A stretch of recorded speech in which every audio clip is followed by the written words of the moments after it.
Nasib bu guru yang botaki 19 siswi di Lamongan, karir bertahun-tahun sirna, LBH Surabaya desak polisi tegas.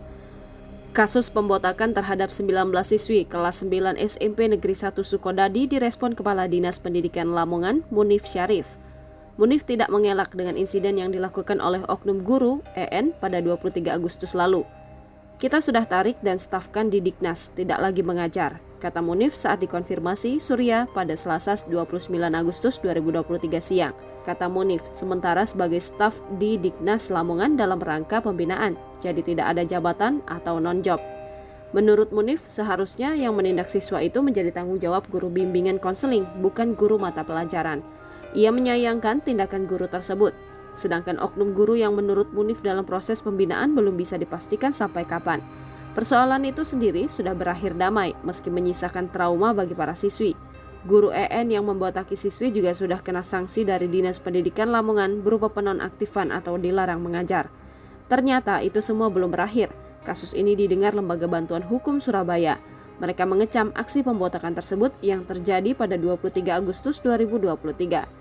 Kepala Bidang Advokasi dan Kampanye LBH Surabaya, Habibus Solihin, mengatakan salah satu perwujudan prinsip the right to survival and development atau hak untuk hidup dan berkembang bagi anak adalah setiap anak memperoleh hak atas pendidikan.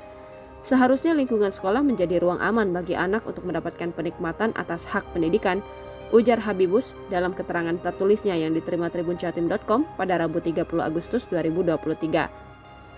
Selain itu, menurut Habibus, tindakan oknum guru EN dalam kasus ini yang secara paksa melakukan aksi pembotakan rambut siswi-siswinya sudah dikategorikan sebagai salah satu bentuk kekerasan. Bahkan tindakan tersebut juga telah melanggar pasal 76C Undang-Undang Nomor 35 Tahun 2014 tentang perubahan atas Undang-Undang Nomor 23 Tahun 2002 tentang perlindungan anak.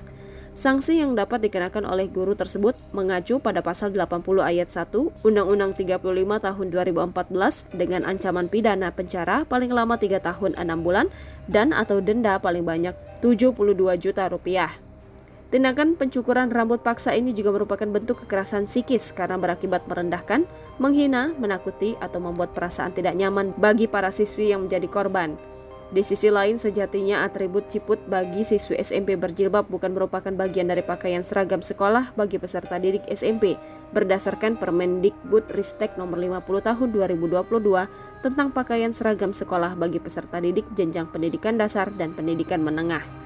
Atas dasar tersebut, Habibus menegaskan pihaknya membuat 4 tuntutan atas adanya insiden tersebut. Pertama, mendesak Polres Lamongan untuk segera mengambil tindakan hukum yang tegas terhadap pelaku dan memastikan keadilan bagi korban.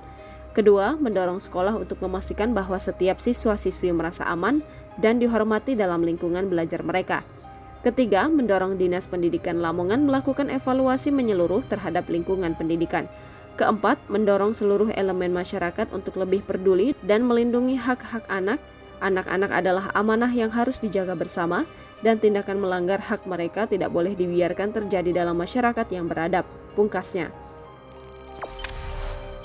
Jangan lupa subscribe, share, komen, dan like ya!